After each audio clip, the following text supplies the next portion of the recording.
কবিতাৰ শিৰোনাম দুচকুত ফাগুন ছটিওৱা ছোৱালীজনী।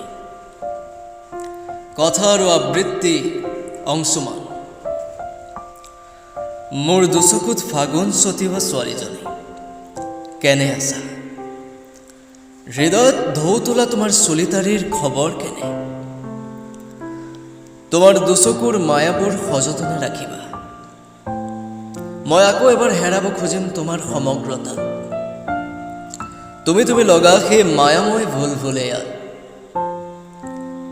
মোৰ কবিতাৰ ছন্দহীনতাৰ মাজতো তোমাৰেই লয়লাস।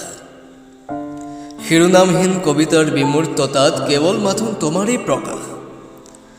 যদিও মই গাবলৈ নিশিকিলোঁ গালিবোৰ চায়েৰে, আঁকিবলৈ নাজানিলোঁ ভালপোৱাৰ পলাশী ৰঙা ছবি, তথাপি হৃদয়ৰ কোনো গভীৰ কোণত প্ৰায়ে বাজিব ধৰে কোনো দুৰ্দান্ত প্ৰেমিকৰ নীৰৱ সংলাপ।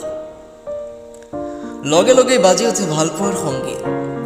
তোমাক দেখা পালে সপোন জাগি উঠে, বুকু খনি হয় তাজমহল।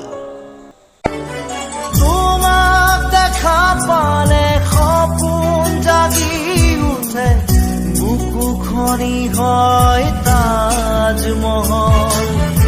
মন নদী হৈ মৰম সুতি বয়, ঢৌবোৰো তাত হয় সাঁথৰ।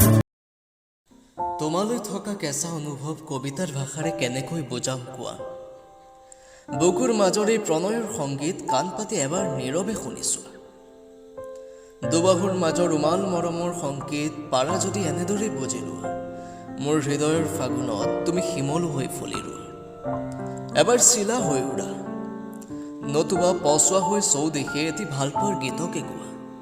মিছ অভিমানী বৰুৱা, এটি ভালপোৱাৰ গীতকে গোৱা।